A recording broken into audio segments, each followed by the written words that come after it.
तो दोस्तों मोहाली में इंग्लैंड के खिलाफ खेले गए पहले ही टी20 मुकाबले में भारतीय टीम के तेज गेंदबाजों का आया तूफान। जहां दोस्तों बिहार के लाल मुकेश कुमार ने तूफानी गेंदबाजी करते हुए इंग्लैंड के बल्लेबाजों का जम के काटा चालान और 5 विकेट लेकर बनाया अनोखा रिकॉर्ड। वही दोस्तों लक्ष्य का पीछा करते हुए सूर्या और रिंकू ने खेली आती सी पारी। जहाँ मैदान पर आते ही दोनों ही बल्लेबाजों ने अपने बल्ले से किया चमत्कार और चौके छक्कों की बारिश करते हुए अंतिम के ओवर में 25 रन ठोक करके लगभग हार चुके मुकाबले में इंग्लैंड के जबड़े से जीत को छीनकर टीम इंडिया को दिलाई पहले टी20 मुकाबले में रोमांचक जीत। नमस्कार दोस्तों, स्वागत है आपके अपने खूबसूरत से क्रिकेट चैनल क्रिक अबूबू में। दोस्तों इस वीडियो में हम आपको भारत और इंग्लैंड के बीच नागपुर में खेले गए पहले टी20 मुकाबले की पूरी रोमांचक हाईलाइट आपके सामने परोसने वाले हैं। लेकिन दोस्तों वीडियो में आगे बढ़ने से पहले आप सूर्य कुमार यादव और रिंकू सिंह में से किसे भारतीय टीम का सबसे तूफानी विस्फोटक टी20 बल्लेबाज मानते हैं, अपने कीमती सुझाव कमेंट के माध्यम से जरूर बताएं। वीडियो पसंद आए तो इसे लाइक करिए और चैनल को सब्सक्राइब करना बिल्कुल भी ना भूलिए। दोस्तों जैसा कि आप सभी जानते हैं कि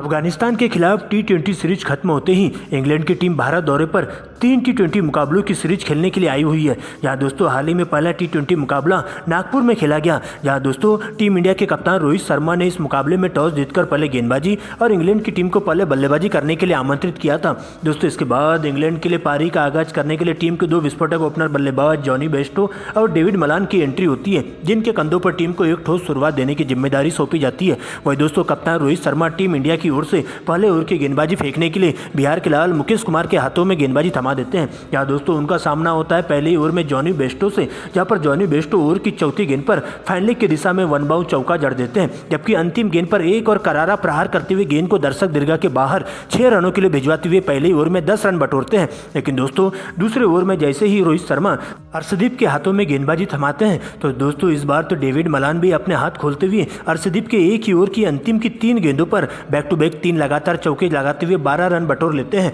और इस प्रकार से दोनों ही बल्लेबाज अपनी टीम को ठोस शुरुआत देते हुए टीम इंडिया के तेज गेंदबाजों की जम के क्लास लेते हुए दिखाई देते हैं, जहां पर दोनों ही बल्लेबाजों के द्वारा अच्छी गेंदों को छोड़ते हुए खराब गेंदों पर करारा प्रहार करने का मौका दिया जाता है और दोनों ही बल्लेबाजों के बीच में जबरदस्त साझेदारी भी पनपने लगती है। और इस प्रकार से दोस्तों भारतीय टीम की तेज गेंदबाजों की पूरी तरह से धागे खोल के रख दिए जाते हैं और देखते देखते पावर प्ले के दौरान इंग्लैंड का स्कोर बिना विकेट गंवाए 62 रनों तक पहुंच जाता है। जहां 7वें ओवर में आवेश खान के एक ही ओवर में 2 लगातार चौके लगाते हुए डेविड मलान मात्र 26 गेंदों में ही अपनी हाफ सेंचुरी पूरी कर लेते हैं। तो वही दोस्तों दूसरे छोर से जॉनी बेस्टो भी अपना आक्रामक रवैया दिखाते हुए भारतीय टीम के गेंदबाजों की जम के क्लास लेते हैं, जहां पर दोस्तों टीम इंडिया के तेज गेंदबाजों के साथ साथ स्पिन गेंदबाजों को विकेट के लिए तरसाते हुए जॉनी बेस्टो भी 10वें ओवर की अंतिम गेंद पर एक करारा प्रहार करते हुए अपनी हाफ सेंचुरी पूरी कर लेते हैं और टीम का स्कोर बिना विकेट गंवाए 10 ओवर की समाप्ति के बाद 100 रनों तक पहुंच जाता है। लेकिन दोस्तों इसके बाद 11वें ओवर में रोहित शर्मा स्पिन के जादूगर रवि बिश्नोई के हाथों में गेंदबाजी थमा देते हैं, जहां रवि बिश्नोई आते ही अपनी खतरनाक गेंदबाजी से टीम इंडिया के लिए खतरा साबित हो रहे डेविड मलान को क्लीन बोल्ड कर देते हैं 51 के स्कोर पर।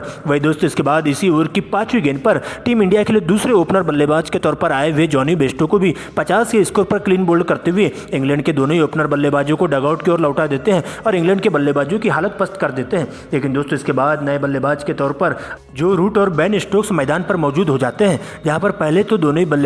क्रीज पर टिककर नजरें जमाने की पूरी कोशिश करते हैं और कछुए की चाल के साथ सिंगल डबल के साथ ही टीम के स्कोर को मजबूत स्थिति में ले जाने की कोशिश करते हैं। और 12 ओवर की समाप्ति के बाद टीम का स्कोर अभी भी स्कोर बोर्ड पर 120 रनों पर रुका रहता है। लेकिन दोस्तों इसके बाद दोनों बल्लेबाज तेजी से रन बटोरना चालू करते हैं और अपने हाथ खोलते हुए चौके छक्कों की बारिश करना शुरू कर देते हैं और देखते देखते इन दोनों बल्लेबाजों के बीच में एक अर्धशतक की साझेदारी भी पूरी हो जाती है। लेकिन दोस्तों इसी बीच 15 ओवर में अक्षर पटेल का कोहराम देखने को मिलता है, जहां पर दोस्तों बेन स्टोक्स को 22 रनों के स्कोर पर सीमा रेखा के पास कैच आउट करवा के इंग्लैंड की टीम को तीसरा करारा झटका दे देते हैं। लेकिन दोस्तों दूसरे छोर से जो रूट का अपना ही अंदाज निराला रहता है और अपने ही अंदाज में बल्लेबाजी करते हुए टीम के स्कोर को आगे बढ़ाने की कोशिश करते हैं। लेकिन दोस्तों अजीब और गरीब शॉट खेलने के चक्कर में इसी ओवर की अंतिम गेंद पर वे भी 20 के स्कोर पर कैच आउट होकर डगआउट की ओर लौट जाते हैं और इस प्रकार से एक ही ओवर में 2 बल्लेबाजों को आउट होते ही इंग्लैंड के बल्लेबाजों की कमर टूट जाती है। लेकिन दोस्तों अभी भी नए बल्लेबाज के तौर पर कप्तान जोस बटलर आते हैं और उनका बखूबी साथ देते हुए लिविंगस्टन मैदान पर विस्फोटक पारी खेलना चालू कर देते हैं, जहां पर दोनों ही बल्लेबाजों के द्वारा अंतिम के ओवरों में बॉल देखो और बॉल पेलो वाले नियम के तहत बल्लेबाजी देखी जाती है और तूफानी अंदाज में चौके छक्कों की बारिश करते हुए टीम इंडिया के स्पिन गेंदबाजों के साथ साथ तेज गेंदबाजों के धागे खोल के रख देते हैं। लेकिन दोस्तों इसी बीच 20वें ओवर की गेंदबाजी करने आते बिहार के लाल मुकेश कुमार, जहां पर दोस्तों अंतिम ओवर में मुकेश कुमार ओवर की पहली गेंद पर बटलर को क्लीन बोल्ड कर देते हैं और उन्हें 20 के स्कोर पर चलता कर देते हैं।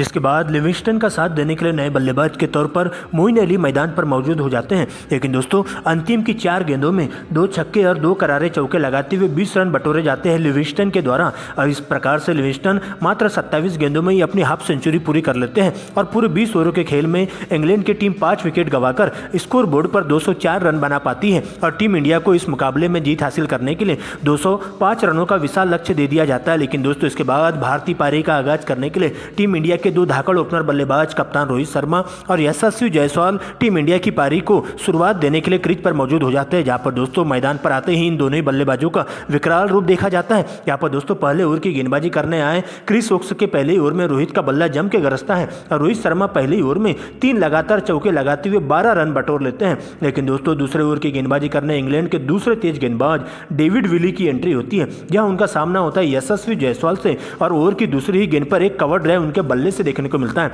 जबकि अंतिम गेंद पर एक करारा प्रहार फाइन लेग के ऊपर से गगनचुंबी छक्का उनके बल्ले से देखने को मिलता है। और आगे भी इसी अंदाज में दोनों ही बल्लेबाजों का बल्ला चमकते हुए दिखाई देता है, जहां पर दोनों ही बल्लेबाज बेहतरीन तालमेल के साथ बल्लेबाजी करते हुए टीम इंडिया को मजबूत और एक ठोस शुरुआत दिलाने में कामयाब हो जाते हैं, जहां पर अच्छी गेंदों को छोड़ा जाता है और खराब गेंदों पर बड़ा करारा प्रहार किया जाता है। और देखते देखते दोनों बल्लेबाजों के बीच में एक 68 की साझेदारी भी पूरी हो जाती है और 6 ओवरों के खेल में टीम इंडिया का स्कोर बिना विकेट गंवाए 70 रनों तक पहुंच जाता है। लेकिन दोस्तों 7वें ओवर में टीम इंडिया को पहला बड़ा झटका लगता है, जहां पर दोस्तों स्पिन गेंदबाज लिविंगस्टन की पहली ही गेंद पर बड़ा शॉट खेलने के चक्कर में यशस्वी जायसवाल सीमा रेखा के पास 40 के स्कोर पर कैच आउट होकर डगआउट की ओर लौट जाते हैं। जिसके बाद विराट कोहली की एंट्री होती है, लेकिन दोस्तों रोहित शर्मा इसी ओवर की तीसरी गेंद पर चौका लगा देते हैं। लेकिन दोस्तों अंतिम गेंद पर एक और करारा प्रहार करने के चक्कर में रोहित शर्मा भी सीमा रेखा के पास कैच आउट हो जाते हैं 30 के स्कोर पर। और इस प्रकार से टीम इंडिया के दोनों ही ओपनर बल्लेबाज एक ही ओवर में आउट होते हुए टीम इंडिया के बल्लेबाजों की कमर टूट जाती है। जिसके बाद विराट कोहली का साथ देने के लिए मिस्टर 360 डिग्री के नाम से मशहूर सूर्या भाऊ मैदान पर आते हैं।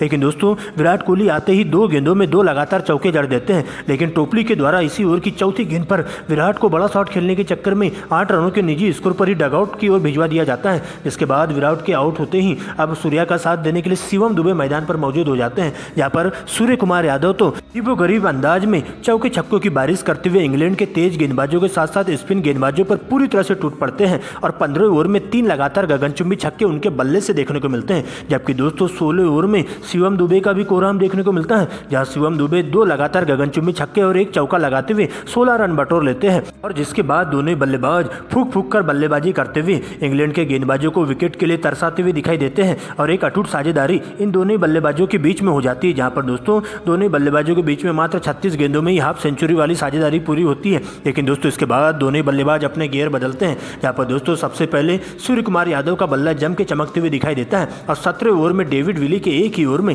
3 लगातार चौके लगाते हुए सूर्य कुमार यादव मात्र 24 गेंदों में ही अपनी हाफ सेंचुरी पूरी कर लेते हैं। जबकि दोस्तों 18 ओवर में शिवम दुबे का बल्ला भी जम के चमकता है और शिवम दुबे शुरुआत की 2 गेंदों में 2 लगातार गगनचुंबी छक्के लगाते हुए मात्र 27 गेंदों में अपना 50 पूरा कर लेते हैं और आगे भी इसी अंदाज में बल्लेबाजी करते हुए इंग्लैंड के गेंदबाजों के धागे खोल के रख देते हैं, जहां पर दोनों बल्लेबाजों के बीच में एक 7 की साझेदारी पूरी हो जाती है और टीम इंडिया जीत के काफी करीब पहुंचने लगती है। लेकिन दोस्तों 18 ओवर की अंतिम गेंद पर टीम इंडिया को चौथा बड़ा झटका देखने को मिलता है, जहां शिवम दुबे 53 रनों की धुआंधार पारी खेलते हुए बड़ा शॉट खेलने के चक्कर में सीमा रेखा के पास कैच आउट होकर डगआउट की ओर लौट जाते हैं। जिसके बाद उनका स्थान लेने के लिए आईपीएल स्टार रिंकू सिंह की एंट्री होती है, जहां पर रिंकू सिंह आते ही ओवर की तीसरी और चौथी गेंद पर 2 करारे चौके लगा देते, जबकि अंतिम गेंद पर 1 रन चुराते हुए स्ट्राइक अपने पास रखना पसंद करते हैं। लेकिन दोस्तों अभी भी 2 ओवरों का खेल शेष बचा रहता है, जहां अंतिम की 12 गेंदों में टीम इंडिया को इस मुकाबले में जीत हासिल करने के लिए पूरे 40 रनों की दरकार होती है। लेकिन दोस्तों इसके बाद सूर्य कुमार यादव के साथ रिंकू सिंह का कोराम देखने को मिलता है,